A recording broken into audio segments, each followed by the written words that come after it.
Today, talking about hosting Drupal on AWS. So that's me. I think, everybody knows me, right? Show of it. Okay. Okay. So I've been a software developer for a very long time. I've only been a Drupal dev since about 2013.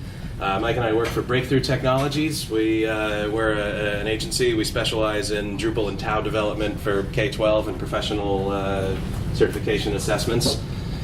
I was a Microsoft Stack developer for a very long time, probably the first 20 years of my career. And what has kept me in this is all of you, is this community, being involved in things, being able to be important. You can't really contribute to .NET unless you work for Microsoft, and that is not the case here. I love building out this community, building out parts of it with you guys, and this is why I do this. I'm primarily a back-end developer. I'll theme something if I need to, but I don't take joy from writing CSS, so there are people who do, and they can do it. I do everything on the command line, and I'm happy. So, mostly back-end developer. I got some certifications, I do some contributions, and I used to be a motorcycle rider. This is Mike. He also works for Breakthrough. He's currently a motorcycle rider. I'll just let you say just a word or two about yourself here. These things. He's so our person that talks to computers more than people, so I'll probably stammer through some of this. I've been working with a variety of Unix and various flavors of the Star Unix for quite a while. I started working in AWS about 6 years ago, maybe 7 by this point almost. And that's mostly what I do now and in my career at Breakthrough. I do ride motorcycles now and very into home automation. I did it in I'm into home automation. My home is completely automated except for my blinds, which we were just talking about. So that's it for me. All right. And today we're going to be talking about hosting Drupal on AWS. Kind of why we do it. This is, I'll get to that in a minute. We'll talk about how we set up the environments, a brief overview of our dev workflow, just so that our deployment processes make a little more sense, how we do those deployments, and then what else we need and how we set those things up. What we will not be covering is selling you on AWS. I don't care how you host it, whatever. This is what we had to do for some particular requirements in a couple of projects, and now we've more or less standardized on this for our larger projects that need any sort of scalability. So this is not a AWS versus Acquia, AWS versus Pantheon, AWS versus self-hosting, none of that. This is just how and why we do this. All the platform hosts are amazing for regular websites. Most of what we're talking about here are not just websites. A lot of what we do is custom web apps. So, we're going to talk a little bit about Varnish and things like that. I don't ever use Varnish because the only unauthenticated page you'll ever see is the login page. Everything is all, authenticated. So, why did we have to go to AWS? Well, we knew that we would lose some of the great features that some of the platforms have, like deploying on Acquia from environment to environment is so easy. It's a drag and drop, maybe a couple drush commands, snip snap, it's done. Pantheon's the same way. Ours are not quite that easy, but we've got this down to a science, and it approaches it. But again, you're going to need a terminal to do it. We have a bunch of our platforms use apps that aren't just Drupal. So again, for a lot of our test-taking stuff, we integrate with Tau, which is probably the premier open source test-taking and test authoring engine.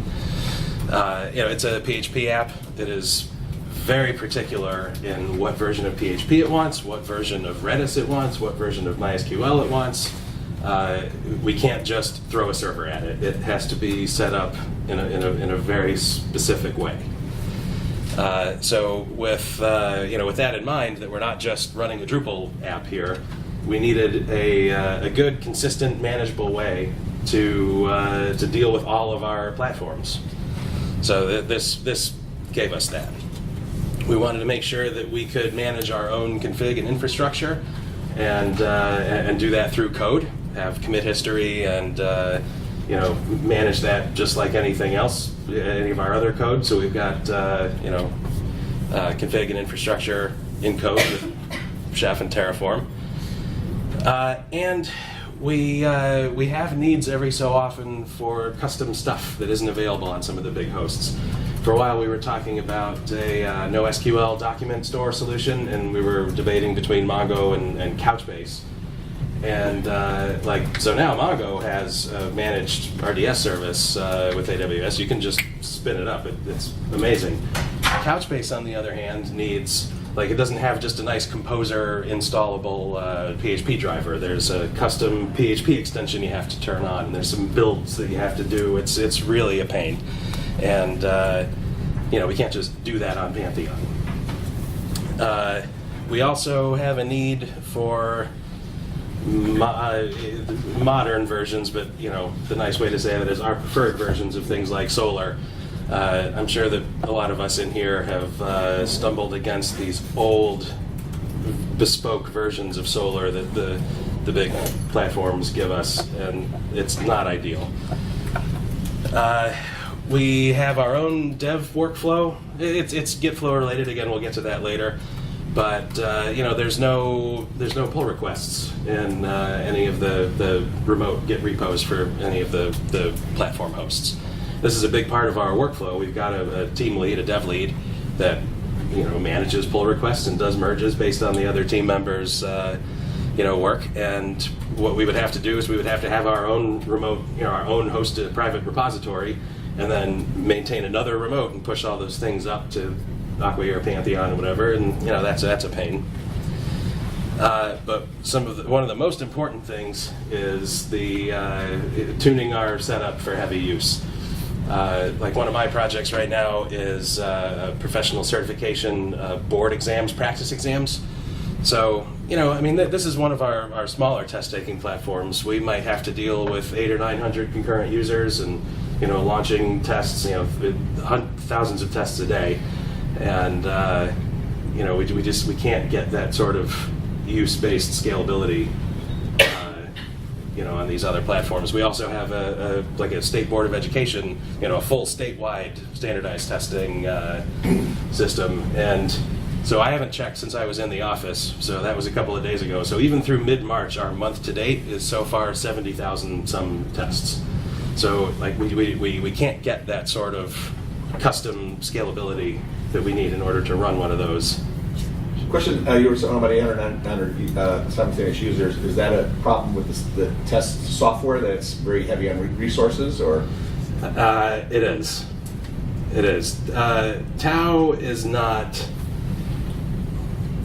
as good as Drupal. It is resource intensive. It's not optimal in any way. Its use of its database is really poor in some ways, and it's as it accumulates data over time, it gets progressively worse. So you have to adjust for that. And another part of that is for this, we only need that level of hardware for very particular times. So customizing your tiers of usage isn't just, it's not nice and rule based like we have it. And again, we'll get to that. So we do a lot of cool stuff with Amazon storage and backup solutions. We do some amazing things with logs and alarms and log metrics. We'll get to some of that too. That's really cool. And we can really control to a real fine level our firewall and network security, which is something important to us because we like to lock these things down. So we're going to briefly talk about cost control. Again, this is not really the focus of what we're talking about here, but it was a benefit for us. Anything that we need for these couple of apps, these are all in that most expensive tier on our big few platforms.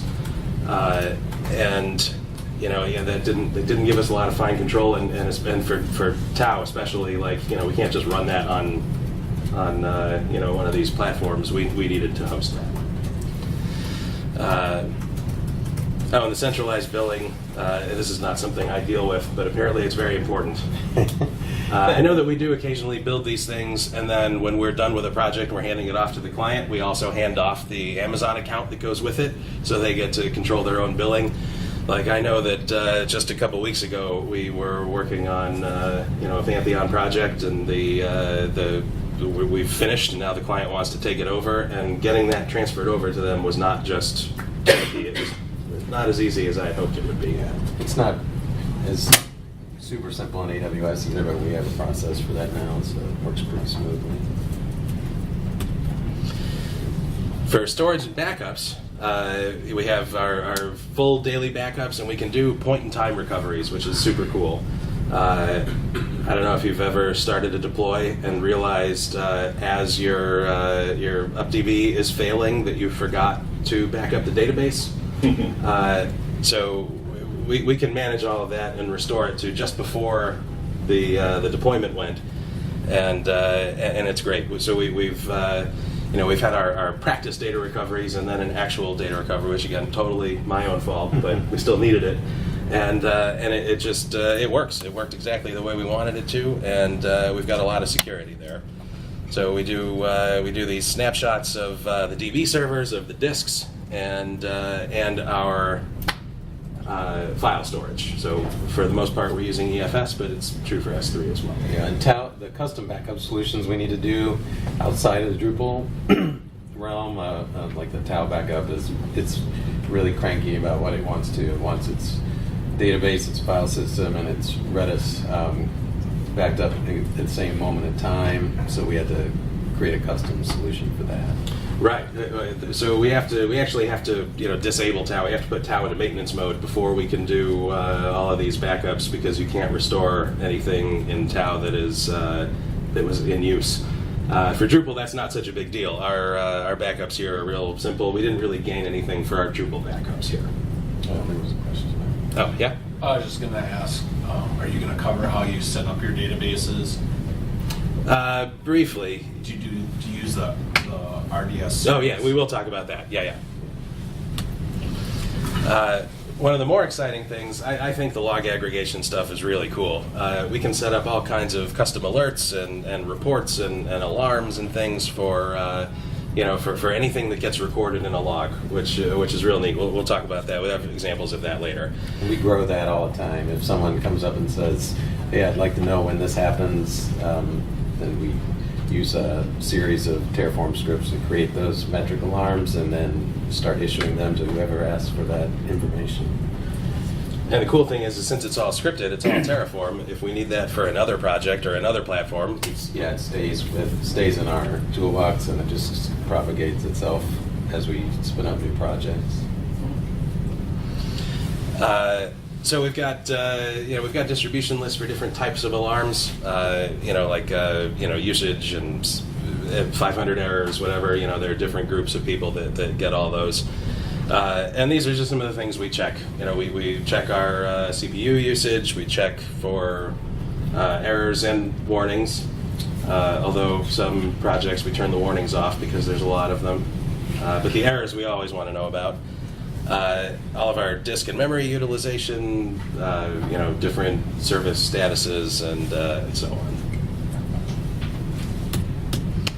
For the network security, you're able to really tweak this. You can fine-tune this kind of however you want. Do you want to talk a little bit about a security group and a WAF? Well, security groups at AWS were kind of like their initial idea of a firewall, provided some firewall functionality of what is allowed between, say, the internet and a load balancer, or load balancer and a server, or one server to another server. So you have a lot of control there. You can define different rules for in and out, and different protocols and ports. And then more recently, they added a service called Web Application Firewall, which acts before the traffic hits your system. So we had a situation where we had a denial of service attack on this testing platform, and so we wanted to come up with a way to prevent that before it actually hit our load balancer and started impacting our servers and therefore our costs, because the servers have to accommodate it, so maybe more servers would launch to withstand that attack. With the web application firewall, we were able to stop it before it got to the servers. So kind of AWS takes the brunt of it, and they're able to deal with that before it gets to our actual bill. And we've had a couple of challenges here and there with tightening things down like this. The AWS SDK is amazing, but it's not super well documented, especially for PHP.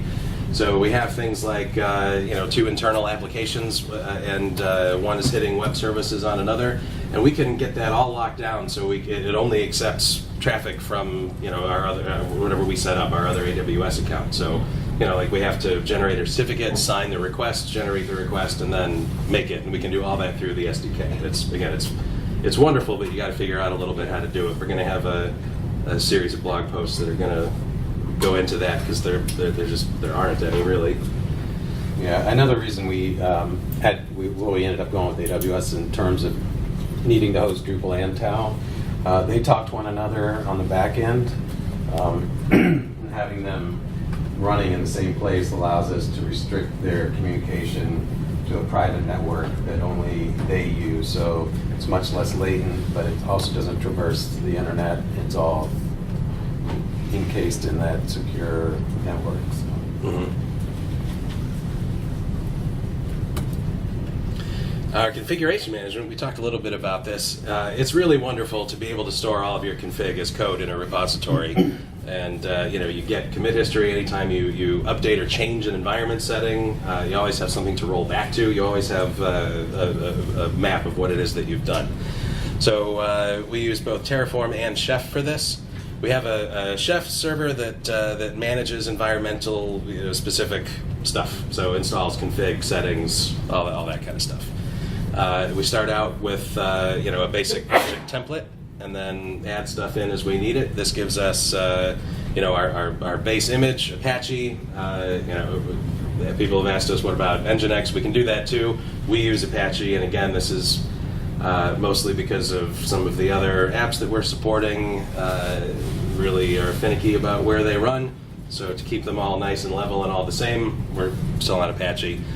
And then we load up cookbooks and modules from our own repository, turn on the features that we want, exclude the ones that we don't, and then spin it up. And the cool thing about this is that if devs do have something that they need, again, this is going to something like we need to use Couchbase for this project. We've got some config code that we can do, or if we don't have it, a dev or a DevOps person can write it. That gets submitted. We can make a pull request then that ops, mostly Mike, can review and tweak, and then it gets committed, and then for the next build or whenever we want to do it, it'll spin up. Yeah, and it can do things as complex or simple as you need, or and like that's one example. It could be that you just need to adjust an Apache directive, so Jack can tweak that in the Chef cookbook, and I can then pull that change or merge it and put it on the Chef server, and then like the 6 Drupal servers will then pull it themselves and reconfigure themselves and restart Apache to apply the change. We also use this for some custom Drupal settings. Now we use config split to to better manage these, but there are things like any custom config that has secrets in it, our SMTP config, stuff like that we don't want just out in a Git repo. And our Git repos are private for the most part, but we do open source stuff, like when we had done the teacher system, the portal for the park. I don't know if you remember that standard test thing that failed a few years ago. So that's an open source repository for the platform itself, but we have specific things we need to set up, and we manage those extra configs through. We have GitLab for that. We don't have a private Git repo or GitHub repo for it. And then Chef pulls in the files that we have configured for that project. sets them up where they're supposed to be, does it import if it needs to, and then, again, it sets itself up now. Yeah, we chose to run a GitLab server in-house. They have a community edition that's free, and we keep things that are private that we don't want exposed anywhere, or even a possibility of such, in that Git repository as opposed to GitHub, even though those repositories we use in GitHub are private, they're still out there, so this keeps it on our network. It also makes it easier to hand off or let a client fork, their code base if they want to, and then we maintain our own set of secrets, so they can maintain their own set of secrets, however they want to do it. And this it gives us a real good handle on drift control. Nothing really gets out of hand, because anytime something looks like it gets out of hand, you can pull down an unhealthy server, spin a new one up, and it's transparent. Yeah, and Chef will periodically, of all the things in its purview, if Jack happens to change something temporarily to test a Apache change or a PHP change, Chef will revert it. And I'm sure you. Yes, this happened not long ago. Yeah, I like that fact. Some people don't like that happening to them without their expecting it to happen. So to set up Drupal 8 on AWS, I know we've been talking a lot about Tau, but again, it's just sort of the setting of expectations this was a big driver for us. We just wanted everything to be the same, but we're really going to focus on Drupal now. So what do we need for Drupal? Well, we need an EC2 server. EC2 is the web server part. It's the app server. So, it's the Linux box. It's got the web server on it. It's what runs PHP, that sort of thing. We run our EC2 on an Amazon Linux 1 AMI.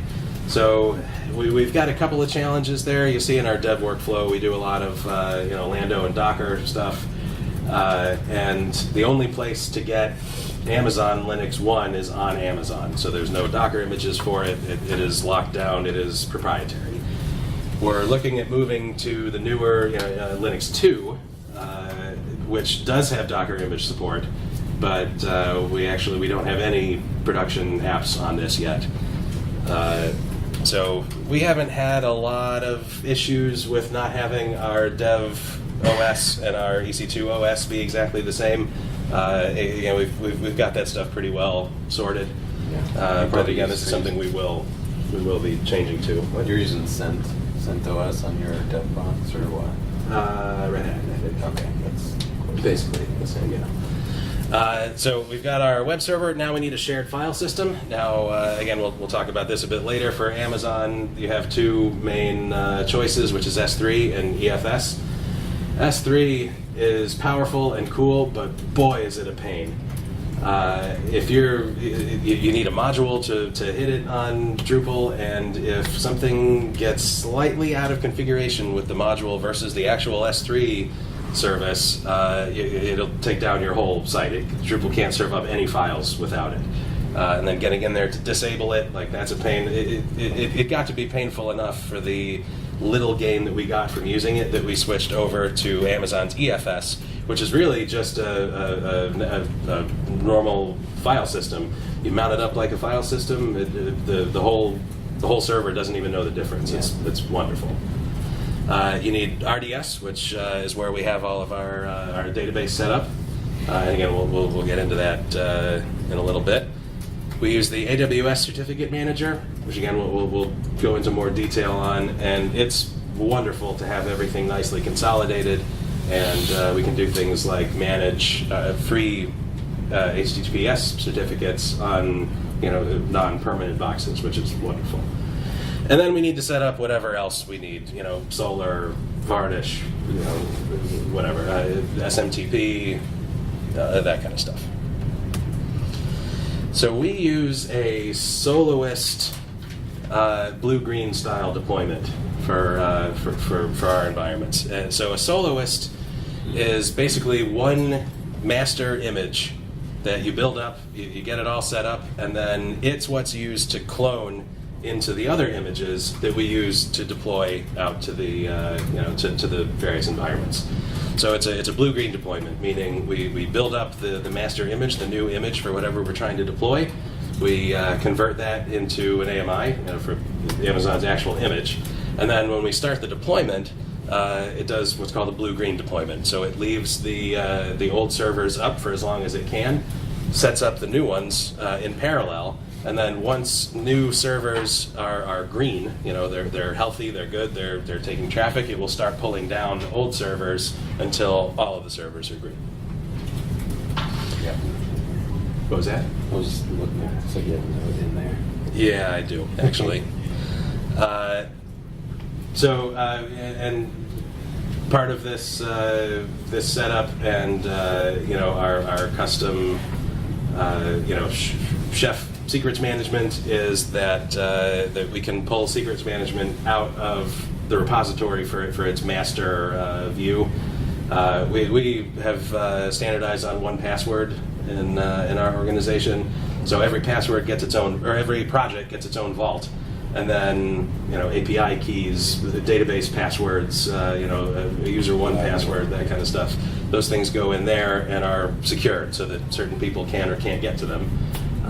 And it's all secure. Yeah, it used to be that when we'd spin up a new project, we'd have set up Drupal and have a user one account, or for example, and I would set the password initially, and then we had various methods over the years to securely translate that or get it to who needed it. Now we just have in 1Password a project-specific vault. We add the devs on that team into the vault, and they know that they can go to that vault in 1Password to get all the secrets or credentials that they might need to work on the project. And it's great. We don't need to worry about Slacking or emailing or texting or post-it notes with passwords on them. Everything is done in a nice controlled manner, so nothing gets lost or propagated the way we don't want it. So EC2, again, this is our web server. For Drupal 8, we usually have 2 medium-sized servers, which will dial up or down depending on the load the project is going to see. They're all high availability, which means we always have at least 2 servers running in different availability zones, which in Amazon or AWS speak is kind of like data centers. So they have multiple regions through the country and around the world, but in each region they have availability zones, which roughly correlate to data centers. So they're physically separate from one another. So if one data center has an issue, network issue, or fire, or whatever, the other data center continues to serve our application. Right, so if that Northern Virginia volcano erupts, we can still serve up tests out of the Southern Virginia data center. And then we can do a lot of host-based routing trickery to make sure the traffic gets to the right place. We haven't had to really take advantage of some of the power we have here, but we could, and it could do some really cool stuff. But in the way we have our EFS, our file store shared, we can hop back and forth between servers, in the load balancer all the time, and everything's fine. We just manage everything. Yeah, one thing that ALB, the application load balancer at AWS, has let us do is that before this was around, they just had the classic ELB, and we would run one of those for, say, an ELB load balancer for Drupal and one for Tau. Now we can collapse those into a single load balancer and requests with a header that says that the person making the request wants to talk to Drupal. It shifts the traffic to that set of servers or vice versa. So we only have to run one load balancer now instead of 2 or 3 or whatever. So all of our, except for the M, all of our lap stuff goes on to the EC2. This is where we have our operating system, Apache, PHP, PHP FBM, any of our extensions or middleware that we need. This all goes on the EC2 box, and we use TerraForm to spin that up, and then Chef to actually manage the config of it. So if we need custom timeouts, custom memory limits, all of that is managed on the EC2 box through these Chef scripts. The shared file system, again, S3 or EFS. If you need S3, go for S3, but it has challenges. If you just need a file system to go across your web farm, go EFS. It is absolutely transparent and very easy to set up. And if you have more than one Drupal server, you do have to have something like this so that they can access reading and writing to common places. So if someone uploads a file on one server, it has and a request is made and it ends up on another server, it has to be able to get that information somehow. EFS seems to be the most smooth way to do that at AWS. Yeah, and we serve up public, private, and temp all through EFS. So again, if your session hops through one node to another, they all pull up the same thing. For RDS, this is where we set up the database. And this is also high availability, so it's a minimum of 2 instances in different geographical areas. We've got a nightly backup schedule, an additional point-in-time recovery, and we get to pick the database engine that we're using for any particular RDS instance. So a lot of ours is MySQL in the i5, so is it 5.6 or whatever it is. We can do Maria, we can do Aurora. Again, there's RDS stuff now. MongoDB has a managed RDS instance. You can set up anything database related in one of these. And the cool thing is that it's just managed, and a lot of it really just works. It used to be, especially going back through my background, we had a Microsoft SQL Server and we had Oracle, and the people who maintained each of those didn't do them the same way, and they often wouldn't talk, which put us, the devs, right in the middle of that. Well, I need a backup of this and I need a backup of that, and they weren't in sync. Setting this stuff up, setting failover up on Oracle. I suppose it's easier now, but teams of people dedicated to it. Yeah.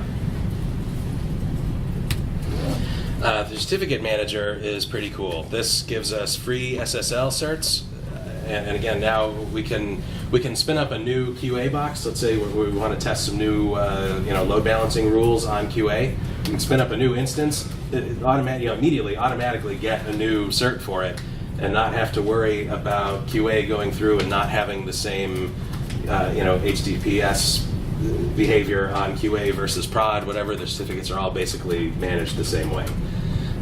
So these are auto-approved, and the renewals all happen based on the DNS. Do you want to talk about that? Yeah, so at AWS you have the option of, you request SSL certificates. They're free as long as you use them at AWS. You can't really even get them out to use them somewhere else if you were to try that. But in order to approve them, the domain owner has to approve those. So you can either do it the traditional way via an email where you click, yes, I approve this certificate's creation and use, or I have the authority to do that. Or you can do it with DNS where the certificate manager will give you a list of entries to create in your DNS system, and their certificate system will continually check your DNS server and look up these requests. And if those records exist, then it will assume that you, the owner of the DNS system for that domain, has put those in there, and it'll create your certificates. And then at the end of that certificate's life, if those renewal credentials are in DNS, it will automatically generate new certificates and install them in the load balancer for you. So there's no more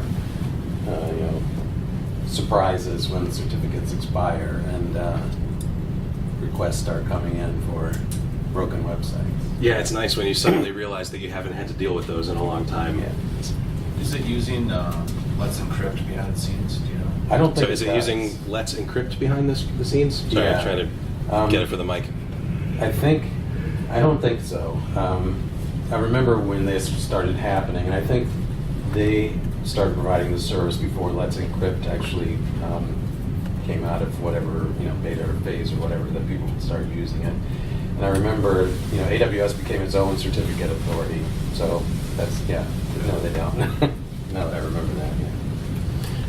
And this last point is again important for testing, is that these are externally signed and authenticated certificates. They're not self-signed anymore. That's something that we've had to deal with a lot. One of the things we do for some of our exam projects, we have an in-house built secure exam browser.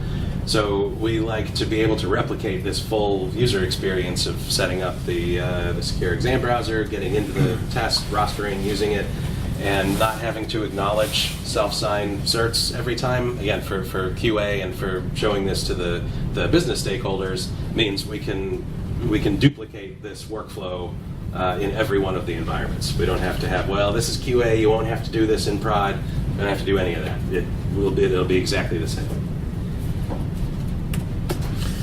So DNS management.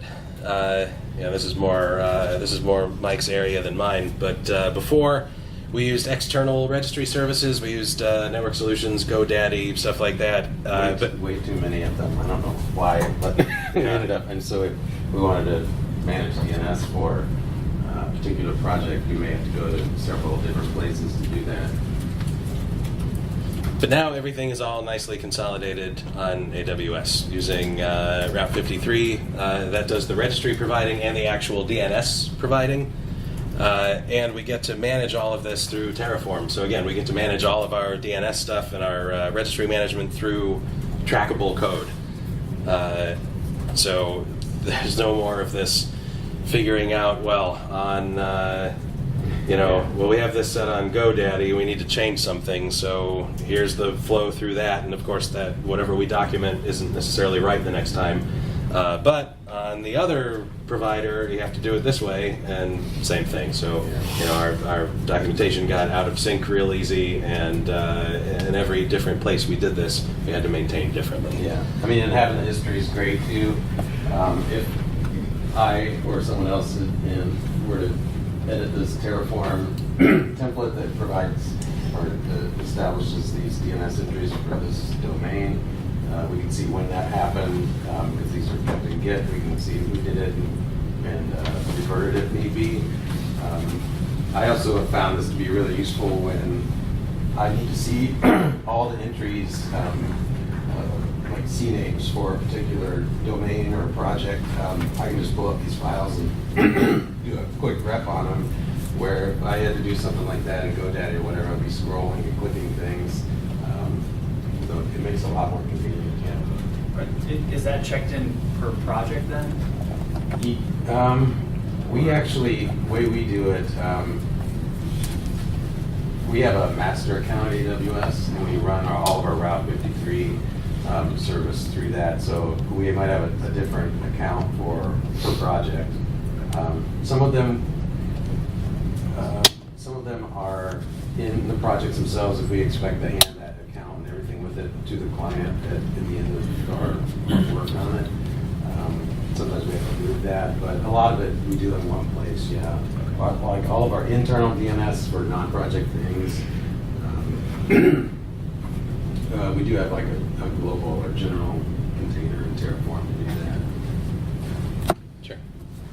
So you're using Route 53.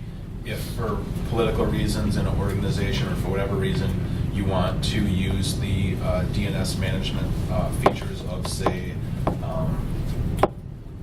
Network Solutions or whatever, whoever your registrar is there a problem in doing that? Are there any significant disadvantages if you don't use Route 53? No. In fact, well, I mean, yeah, there's probably some. I mean, there's definitely some advantages. Like propagation is a lot faster if your DNS change is made on a DNS server at AWS. Your load balancer at AWS is going to get it instantly, where it may not if it's somewhere else. I mean, stuff like that is a good consideration. But no, I mean, we used to run them everywhere, and we didn't really have any issues in terms of posting an application. It was more of like a management thing, and always trying to remember where this domain was managed and where that one was. Now, TerraForm does, it's not strictly, it'll work on different platforms, either different cloud providers other than AWS. So this same TerraForm code, I think they use plugins called providers that let it TerraForm talk to different services. And I think it even has providers for, say, for GoDaddy or Network Solutions. So the same code, you can say, point it to AWS and create this record. or pointed to GoDaddy and create the record. And I don't have the slides up on the presentation page yet, so but we will, so you can see everything that we have up here. Look at the code samples and all that kind of stuff. So we have additional services we use, like Elasticache, Redis, Varnish, Solr. We use this SES, Simple Email Service, to run our SMTP services. And then there's CloudWatch, which does our logs. And then the SNS for delivering alarms on those logs. And then Guard Duty, which is really cool and a little bit annoying sometimes. It monitors all of the traffic, and that's both for the actual app traffic as well as configuration and management traffic. So anytime if I'm here at the camp and I need to sign into the AWS dashboard to Yeah. fix something, check a log, make a change, whatever, Mike and my whole team knows that I access this Yeah. somewhere else. We'll But get then the after email. after I've been here a couple of times and I keep doing it, it decides that that's okay and then doesn't let anybody know anymore. What were you gonna say? I was going to say that we'll get an email that says, in principle, Jack login is accessing or making suspicious requests from a new address or something like that. It's also fired several times, but if we have added it to a new or an older Drupal project, the first time people make the request to check for updates, it'll send us a note to say, hey, the server's talking to a new target. You should check it out. Yeah, the funny thing is, it always thinks something is amiss when I'm, out at the track, and there's a 500 error on that same time. So to set up our environments, so again, we've talked a lot about Terraform. All of our infrastructure is code. We use this to set up our clouds, our subnets, the security groups, all the load balancers, the web servers, the database servers. We use this to spin up everything. And we have a commit for every change. So everything is nice and reproducible. It's all consistent. And if we need to, troubleshoot something, we have other projects as baselines. There's no drift. So everything that's done on one of the servers is set up through these files. So nothing should come as a surprise. If something isn't working on some particular server, it's because we built it wrong. It's not because something got a little bit out of our control. This graphic was just an example of, so this is our Terraform repository, and this is for one project that's buzzed at the top. But we have like a global section where we control these AWS services, and then a per AZ section. We have general services in there like S3, and then we have the data storage where we have our relational database service configuration. We have the load balancer, and then we have these are the application servers. So they each have their own section, and like if we change the server instance class, a different more powerful or less powerful system or whatever, we can see the history of when we change that server to that type or any other changes that we make on the infrastructure. It used to take us 3 or 4 or 5 or days or a couple weeks to set up some AWS accounts. With this system, we just run a series of Terraform commands, and it takes like a totally raw AWS account and creates everything we need in a tried and true way, reproducible way. So that's helped us a lot, reduce time and errors. And on reducing errors, like we were talking about making a config change to some environment, we get to reduce that. Oh, right, yeah, I made that change, and we're doing a new deploy, and now the change is gone because I forgot to put it into Terraform, whatever, and there's none of that. Now we make the change right in Terraform, spin up the new server, we can test it right there. We don't have to worry about making a change, remembering to persist it, and then remembering to bring that over to our new build. We don't have to worry about deploying a build on top of an out-of-date server. It just spins up a new image every time. Was that a hand up? Did I see? Okay. So here's what some Terraform looks like. This spins up our Drupal Soloist. So again, that's the master image. and creates an alarm for CPU utilization. So we can see in here there's there's tokens in here, so it's nicely parameter driven, and we have custom modules that we can reuse from project to project. So we don't have to reinvent a CPU utilization metric alarm every time. We just tokenize whatever we're reporting on, and we add this into whatever our Terraform is. Do you want to walk through this real quick? Do you guys want? Yeah. Do you want to line? Do you want to know what this does? I mean, if nobody cares, we'll just skip it. It's basically just spinning up one server that acts as our golden master server, sort of. Puts it in a particular subnet, has this server class, so like how powerful the server is. Gives it a security group, so it's like a network security or firewall. And then this is just one example of many alarms that this system would have. And this is a CPU utilization alarm. It checks for this period of seconds, and if during that period the average CPU utilization is over 80, then it'll send an alarm to this SNS topic, which generates an email to the project team to check it out.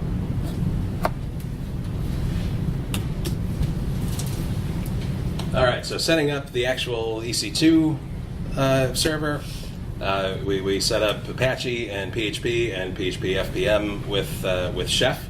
So again, our determination about like Terraform versus Chef. Terraform is our infrastructure management.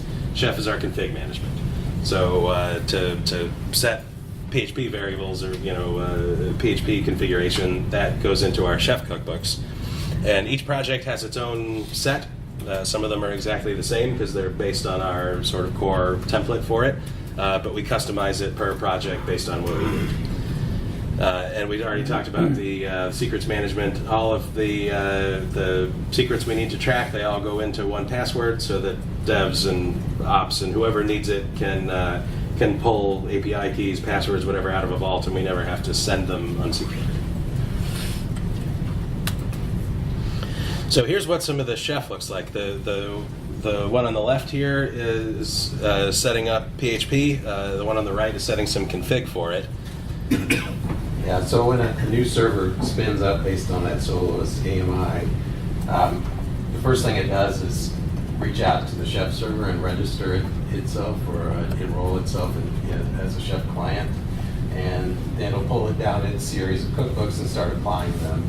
Some of these things are baked into the AMI, so it checks, do I need to install PHP or FPM?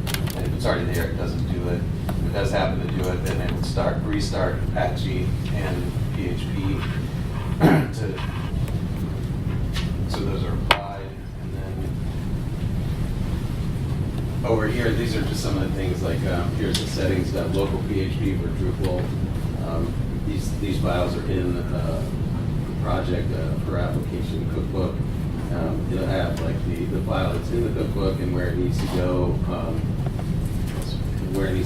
on the server itself. And when it creates it, the user and the ownership and the file permissions are set or fixed if they're not correct. And then if it detected it did anything up here, then it will restart Apache and FPM. So it's kind of like these servers come instantiate out of nothing, and then they pull all the software they need, and then the configuration for Drupal that they need, or automatically. And by the time they're done booting, they're running the application. So to do our actual server updates, any of our Yum updates, whatever, we do those manually on some projects. For others, we use the AWS Systems Manager. And when we have a security update and some sort of server component update, the next time we deploy, those will just get pushed out. Whether there's an actual app change or not, it's part of the image, and it will they'll come online that way. For Drupal updates, this is part of our dev workflow. We don't do this automatically. It's got to go through QA, and for some of our our real high availability systems, where if there's a 5-minute outage, we still have to schedule that. All of this is done through Composer. Our Composer block gets updated. We push that out, do our Composer install and our UpDBs and whatever it is we need to do, and then that's done again through a normal deployment process. For RDS, guess what? We use Terraform to spin this up. We create our users and grants and permissions and things manually with some scripts. There's just not a lot of bang for your buck spending a lot of time automating that because it's so repeatable, it's so easy. Again, all of these secrets get stored in the project's vault in 1Password. And here's our little Terraform script on here. You see, it looks much like the other one. It sets up some some settings, defines what our engines are. Do you want to? Yeah, that one's similar. Like you said, it's basically saying what version of, the database engine, MySQL, what version you want to use, the class or the size of the server that's running MySQL. If you want to have multiple availability zones, so you have the AJ aspect going, that's true. You can spin up from an initial snapshot if you have one. It's like a new project or a rebuilding project or whatever, you might have one. Whether or not the at rest or the in transit stuff is data is encrypted.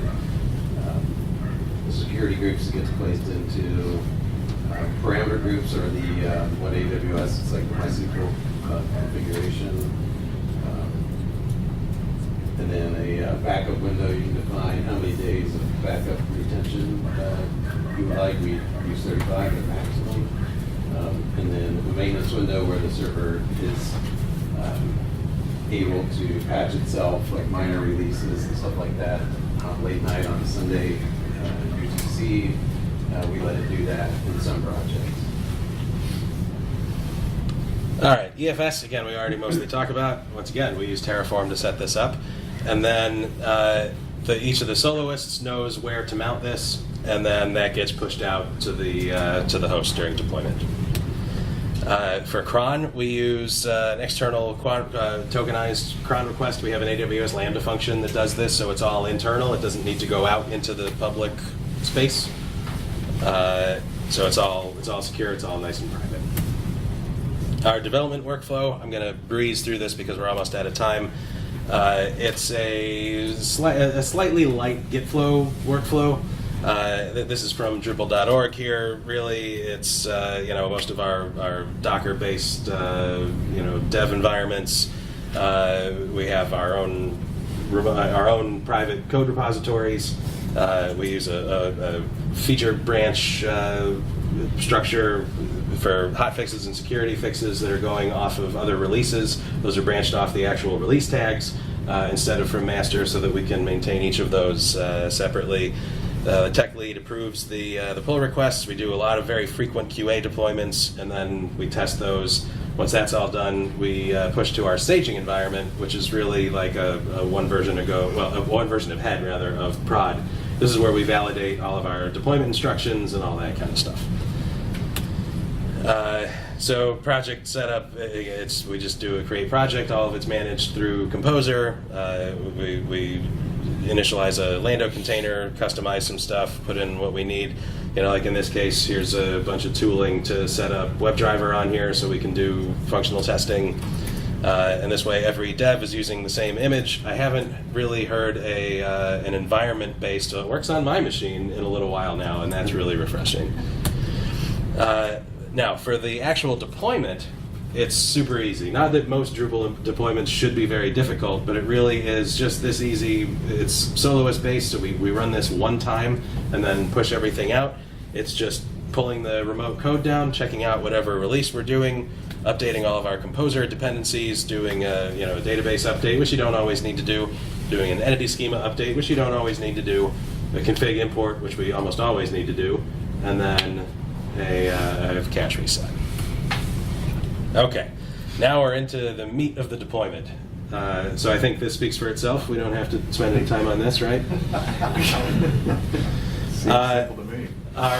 We've got a few cloud environments here, so we can see we have a prod and a stage. We have that top guy with the arrow. That's our soloist. So come deployment day, Mike will spin this up for me. I'll go in, do the deploy, the poll deploy, and get it all set up. And then as soon as I'm done, he imagizes that.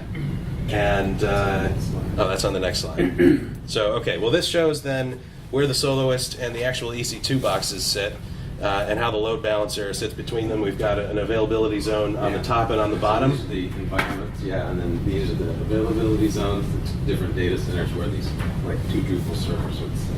Okay, we have a question? Are your slides available? Yeah, I haven't attached these yet. In my talk yesterday, I didn't follow my own advice of have these things, don't make changes the day of, and we did. So we'll have these up today. Thanks. So here's how the actual deployment works. Where's this? Oh, there we go. Nice. So we spin up the soloist, deploy the code. If there's any config changes that need to be made, we update those in Chef. We snapshot it, make an image of it, and then the Terraform scripts need to be updated with the ID of that new image. We don't, this can be a little more automated, but it's not like it adds a whole lot of time. Again, there's not a lot of bang for your buck in there, because most of our things are not a continuous deployment kind of a thing. They're real high stakes. Any sort of service change, or especially an outage, these have to be scheduled in advance. Running a Terraform apply kicks off all of this stuff and sets itself up. So it does this blue-green deployment. It starts bringing up the new servers with all of our new code, all of our new config, and then as each one comes up, it will start tearing down the blue ones so that eventually it's all the new servers that are running. So most of the time, this actually makes our downtime due to deployments 0. But again, some of these are really high stakes, so even if it is 60 seconds, that is a big deal. But most of the time, we can set this up and it's totally transparent, nobody even knows. And it's all automated, so it reduces a lot of our error. Like, I remember the last one of these that we had a problem with was even probably over a year ago, and it was we had accidentally left a blue server up in, the team, accidentally left a blue server up in the load balancer, so that for some reason every 4th request got weird failures, and it's because as it was bouncing through, one of the servers was still running old code, and something that was in the APC, it couldn't find the class that was in the APC because it still had old code on it. So that doesn't happen anymore. It tears itself down automatically, and we could use Jenkins to automate this. Again, we don't have a lot of call right now for a CD kind of solution. This is something that Mike and I have both been trying to push a little bit, because even if we need permission to do this, we still want to not have to do anything more than just tell it to go. But we haven't finalized this yet. Oh boy, we still have a long way to go and only 2 minutes. All right, we're gonna have to do a follow-up here. So we don't use auto scaling for everything, but it's really cool when we do. And for the smaller projects, the auto scaling gives it some self-healing. So if a server starts to misbehave, it will automatically tear itself down and build up a new one. And again, it uses the same Soloist images that we use for regular deployments. Is this based on the AWS code or your own code? AWS auto-scaling their feature, yeah. So it's their software that watches your server, and if something starts screwing up, then it says, you're dead, you're gone. And you can do really sophisticated and complex stuff with their auto-scaling, but in some of these cases, we use it in a real simple way. We say we want 2 servers running at all times. If one doesn't respond in a certain amount of time, just terminate it, get rid of it, and spin up a new one to replace it. Cool. Okay, so again, different auto-scaling needs of 7,000 concurrent users is different than the 600 concurrent users. But our auto-scaling rules are pretty cool. We have multiple tiers of these. So if CPU utilization starts to get too high, it'll add a couple instances. When it passes that threshold and goes a little bit more, it'll add 4 instances at a time until it gets to a threshold of 16 servers. And then it'll go to this busy step which adds 4 at a time, and then 8 at a time until it maxes out at 40. So we can customize all of this stuff. We've got, I think, lunches next. Do we mind if we go an extra couple of minutes? We can stop on time if we want. Okay. Yeah, we're almost done. So again, I am so excited about all the log and alert stuff. This is so cool. We can store all of these logs up in CloudWatch, in the cloud. Because we're bringing up and tearing down servers all the time, if we persisted these logs locally, every time a server goes away, those logs disappear. We don't have to worry about that now. Everything goes into a nice central repository, and we can keep it for as long as we want, which right now is forever because we haven't run out of space on logs. So we can log all kinds of stuff, load balancer requests, any of these alarms that we set up. If we have actual requests going into the log, so we can do alerts based on the actual details in a request. So anytime some URL gets hit, for instance, or some URL gets hit with some parameter, or some URL gets hit with some parameter from some domain, we can send out an alert based on that. So if PHP fatal shows up, we send out an alarm. That doesn't, that never happens. And then some of these go to, well, I think they all go to DevOps. Most of them come to Dev. And but again, we can set those custom. We can set who gets notified for what particular type of alarm. I think we only have 2 of these left. So here's a sample of some of the diagnostics. We've got blue for Tau and green for Drupal. Although we should have done that backwards. Blue for Drupal. So we can see, and again, this demonstrates part of our problem. This is the same user load. They're doing operations in both systems, and we can see how much more resource-intensive Tau is. Being able to standardize this and handle both systems more or less the same has just saved us a ton of time and money. So we set all of these diagnostics up out of our CloudWatch logs, and we can get real-time information on any of these. Now this is really cool. This is the new CloudWatch Insights. So you can have these report queries based on your log entries. So this is for a professional certification practice exam system.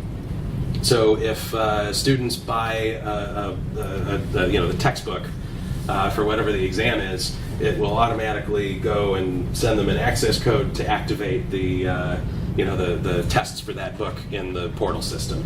So here we can see how many products get purchased. We can break these down by hour, by day. We can group these however we want. We track here how many tests get launched anew and how many resume test launches there are. So this tracks the difference between who's starting up tests for the first time versus who has paused them and starts going into them again. And again, all of this is done right through CloudWatch. We have an example of that query. So we tell it what log server we want to come from. We make sure to ignore our own internal testing because come release day, all of a sudden we have 2 or 3 IP addresses which will have 40 tests in 1 hour, and that's not real. So we want to make sure that stuff gets filtered out. And we can do these filters and groupings right on here. And it's not ANSI SQL, but it's not hard to pick up. And this is the result of that query. And I think that finishes us up. So, thank you. Any questions? I'm sure that there are. So, does Terraform invoke shut, or is that just part of the image build on AWS? Yeah, they don't talk to one another. We use Terraform mostly for the infrastructure. And then when the infrastructure comes alive, then it registers itself with Chef and pulls all those configurations. We use Ansible for everything, and I used to use Chef, and I need to start looking at Terraform. I'm all right, I want to have too many tools in the tool set. Yeah, that's always a problem, and that's why we get stuck on some things. We'd like this to be fancier or more automated, but there's 50 ways to do it. Yeah. What are you going to focus on? Cool. Now, you based your decision on AWS on the load that Tal was putting on there. a normal Drupal install, where would you put that decision point? On page views per day or per month, or simultaneous users? I mean, where would you go with that? So the question is, what's our metric for moving off of like a host, like a platform host onto an AWS host? It's actually it's less CPU utilization or concurrent users. It's really page throughput. So once it starts getting to the point where it's slowing down and we can't scale up to catch it up, we know that we need to move it. So I mean, sometimes it's concurrent user based, sometimes it's utilization based. Every one of these apps that we do, is a little bit different, and they take traffic a little bit differently.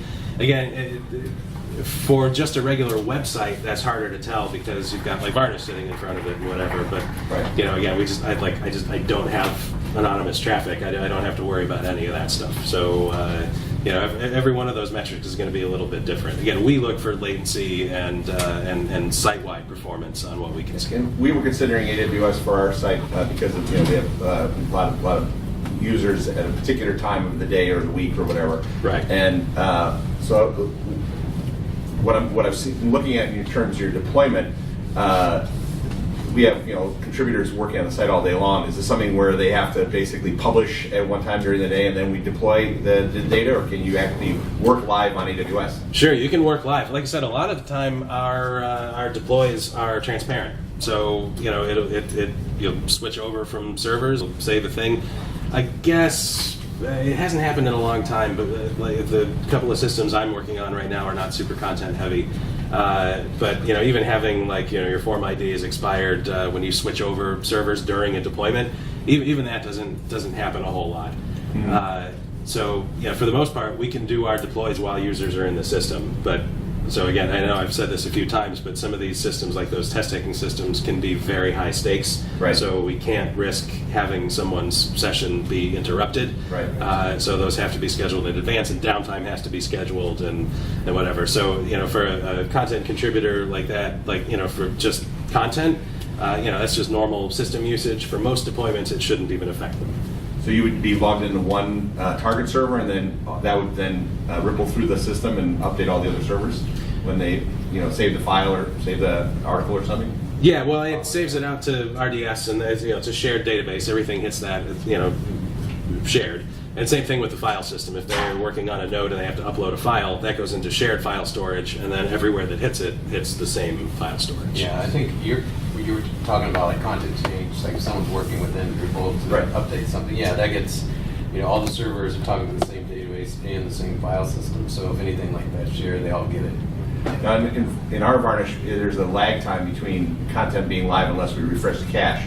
So it's like 3 to 4 hours. Like, what would that be like in AWS? Would it be the same thing, or? There's a way to do it, but like I said, I don't do a lot of Varnish, so I can't just tell you. There's a way to trigger it, and I don't know what it is. You have to use the purge module. Okay. Get purge module, cache get plus. Cool. Got another question? Was my understanding right? Are you deploying your Drupal updates by going onto the servers in AWS and doing a git fetch? Not exactly. So the question is, are we doing our deployment by logging into AWS servers and doing a git fetch? We spin up this SOLOIST image, which is, again, that master image, and we do that one time on there, get the SOLOIST up to date, and then that gets automatically propagated. That image gets pushed out to, through the load balancer and sets up. So we don't have to do this on multiple servers. We do it one time, and it just splits itself. Yeah, so we take an image of that SOLOIST that has the new code on it and update that parameter in TerraForm, and then issue that TerraForm apply command. It'll go out to AWS and enumerate everything there and say, oh, this server is not running off this correct AMI. And then it will say, would you like, you have to approve it. It'll say it wants to spin up 2 new servers based on this AMI that we just updated the code on. And as it does that, when those 2 new servers come into service and they're answering requests correctly, then it'll take the old servers out of service. Okay, we'll do one more question. I saw that you. When you were comparing EFS versus S3, Mm-hmm. you're talking just strictly for user content, not for PHP scripts which wouldn't run on S3 anyway. Yeah. Right. This So is the- again, it's Right. really private, public, and temp. Really is what it gets used for. Okay, but you said if you need S3, what would the need for S3? What the advantage be? It depends on Cost. the content. So the question is why S3 versus EFS? Like, so if we're doing things like video streaming, large files that that aren't just request in and out, S3 is a lot better at serving some of that stuff up. Really, it depends on the usage of the particular content. But even then, the penalty, like it's not that much faster than EFS in any of these cases. I just don't think it's worth the headache. It's cheaper, obviously. But Yeah, S3 is cheaper. There was a time when EFS didn't exist, so we did have to use S3. That was like the go-to multi-Drupal server shared storage at AWS. Can you secure S3 with the AWF though, or have you tried it? You can if you put a like a CDN, a CloudWatch, CloudFront distribution in front of it. You can use the application. You can't firewall. just use the bucket policies. Yeah, I mean, at that level, we just let the Drupal servers talk to a particular place in S3 for their shared storage. The other apps can't get in there. All right. Thanks for letting us go over. Thank you for coming.